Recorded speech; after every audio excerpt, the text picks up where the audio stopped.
Pastor Jake here for another segment of Who Are You? Journey Church Staff Edition. We have a special guest. We got our Dream Center pastor, Steve Miller. Pastor of the Dream Center, Troy Dream Center here at Journey Church. Born and raised in Silex. Don't hold that against me. Married 30 plus years. Don't pin me down on the year because I have to count. 3 grown kids, and I'm just thrilled to be a part of what's going on at Journey and the Dream Center. It's an amazing place. Well, we are going to get right into it. I'm going to give you 20 questions, and they're a mix of lighthearted and just kind of like, you know, who you are as a person. So we're going to have fun with it. And here we go. You ready? Sounds good. Let's go. All right. Question number 1. Are you an early bird or a night owl? I am 100% absolutely a night owl. I am not a morning person. My wife loves the mornings, and I'm like a zombie. Pizza or burrito?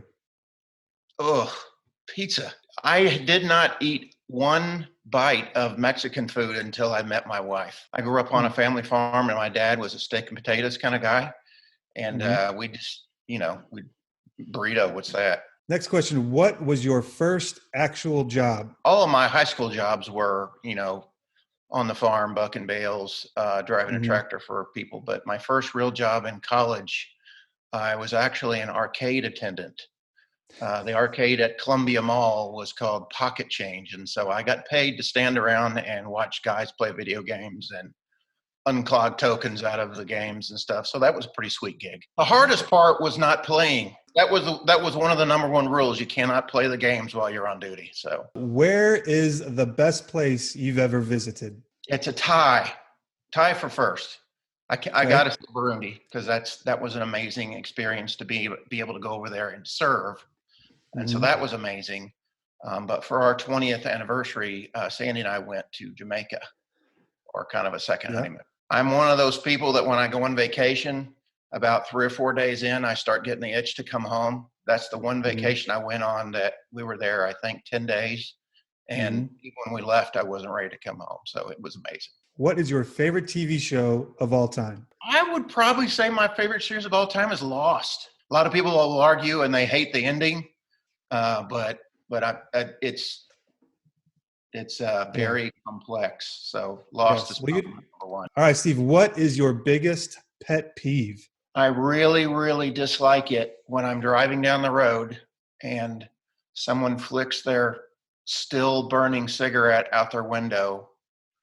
Number 1, I don't like the littering aspect of it, but then a lot of time it flies and it comes and it hits your windshield. My number 2 would be tailgating. What energizes you? What gets you going? I'm primarily energized in solitude. I mean, I love getting together and hanging out, whether it's a Super Bowl party or a group at church or family reunion. Those are all amazing. But after a few hours, I drain a little, and all I need is just a little bit. Give me an hour or 2 to kind of get myself reset and centered. I'm like, all right, let's go again. I got to have a little bit of downtime. If there was a book written about you, and I'm sure there will be someday, what will the title be? See, if you'd have given me this question earlier, I would have had an amazing title. I know, but we're going to exercise. I'll tell you what I think it would be. My suggestion would be, I'm from Silex. Don't hold that against me. Maybe your title would be God, watch this. I don't know. I just think my story is one that where I'm at, what I'm doing is nothing that I would have ever dreamt of or imagined. So, God has just taken us, not just me, my wife and my whole family on this pretty amazing journey of where he has us now. And so it's nothing that I would have ever dreamt of or imagined or conjured up. So watch this, maybe, I don't know. Speaking of books, what is the last book that you read or the book that you are reading? I'm reading Pastor Doug's book right now. And the name is escaping me at the moment. Divine Intentions. Divine Intentions. There you go. Yeah. If anybody got a whole pile of them there. Got a stack of. I'm one of those terrible people, and I think there's actually a term for it where you read a book like halfway through and then you never finish it. I got a book full of those. Hey, what's one thing most people do not know about you? So I had a brother who was killed in a tractor accident a month before I was born. And so that in kind of a weird way has kind of formed and traumatized our family. And yeah, that was about a month before Steve was hatched. My middle name is Robert, so I'm named after that brother. What is your favorite worship song of all time? Favorite worship song of all time? I don't know if you would consider it a worship song, but Keith Green's Rushing Wind. That was one that, found its way to my ears when I was very, very young in my faith.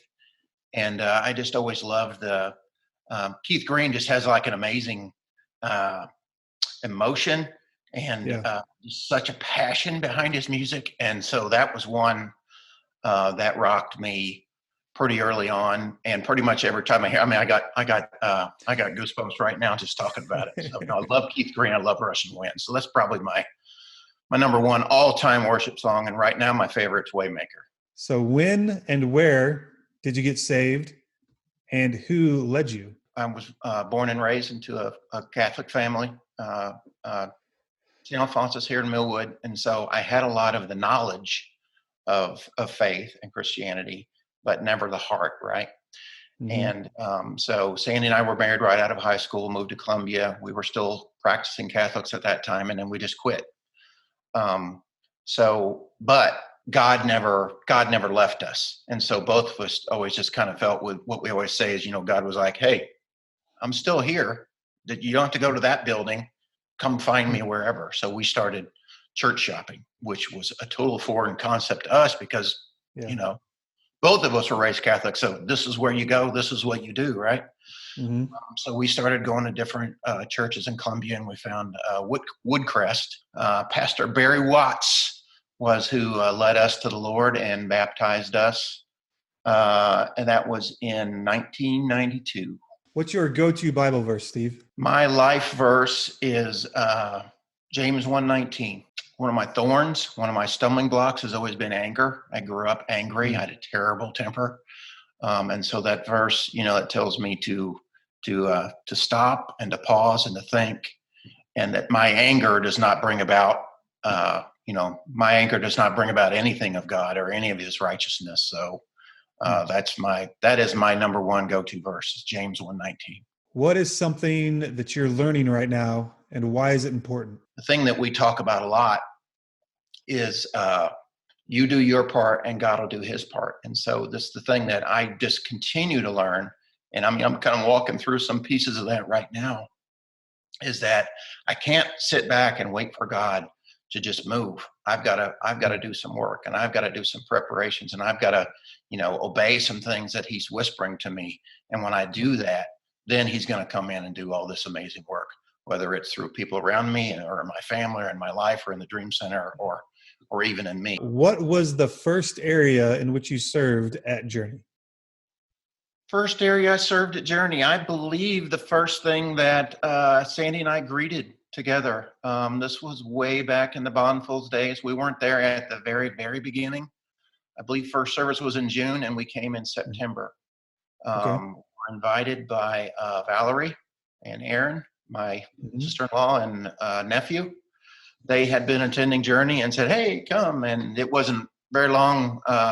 We were greeting. I believe that was the first thing. But in one word, describe your role on the staff team. It came to me. I'll say structure.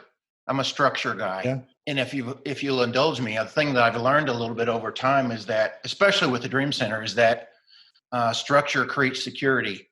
And it's not, because there have been times where structure was just about rules and regulations in black and white, and this is the right way to do it and this is the wrong way to do it. But I've grown in that structure and guidelines is protection.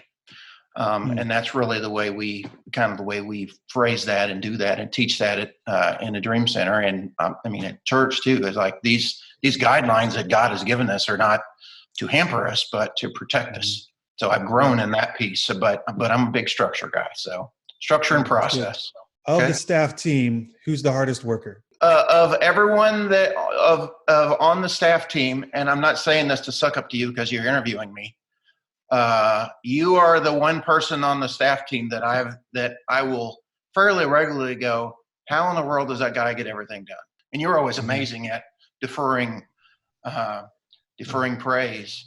But you got a lot of balls you juggle. And so I'm pretty regularly impressed by everything you get done. And it's a lot of smoke and mirrors. So I appreciate that. So, okay. What's the best part? What's the best part of working at Journey Church and the Dream Center? The best part of working at Journey Church and the Dream Center for me is, I guess I'll answer that just by saying what I'm regularly overwhelmed by the fact that God lets me be a part of what we're doing. You know, God started from nothing. He put a vision and a mission and a plan into Pastor Jesse's heart, and you know, we see what is continued to grow. Journey continues to grow. We birthed the Dream Center. That's only going to continue to get bigger. We've got building beyond now, and that, you know, who knows where the boundaries of that are going to go. So the coolest part for me is just the ability, just the opportunity to be a part of what God is doing, and to know that it's Him doing it. You know, we're all working hard at it. We're doing our part. We got a role, and we have giftedness and you know, stuff we're pouring in. But just to see God orchestrate it and pull it together, it's just, you know, I don't want to come across as corny or anything, but you know, it really is, you know, an honor and a privilege to be a part of what God's doing there. And so, other than what you do now, outside of what you do now, if there's something else that you could do without fear of failure, what would it be? Well, when I was a kid, I always wanted to be a sports broadcaster. You know, I went to journalism school and I did sports reporting for a while, but I was always more skilled at writing than I was talking. I was never really comfortable with that, so I never really pursued that. But I'd love to be a sports broadcaster. That'd be a blast. Travel around the country, get to go to games for free. I mean, if there was no fear of failing, sure, I'll give it a shot. That might be fun. Absolutely. Hey, last one, and it's not really a question. It's a statement. So finish this statement. Okay. I can't wait to get to heaven. There it is. That's 20 questions with Dream Center Pastor Steve Miller. Thanks, man. That was fun. Yeah, it was good. What? We are going to put one of these questions to those that are tuning in and watching this video. So where's the first area you served in Journey? So if you're on the Journey Dream Team, no matter if you just started recently or you've served for a long time, you've served in multiple areas. What's the first area that you ever served? So put in the comments and let's just share some life together. Steve, thanks for taking some time to do this. All right, well, thanks for watching, and we will do this again next time. See you guys.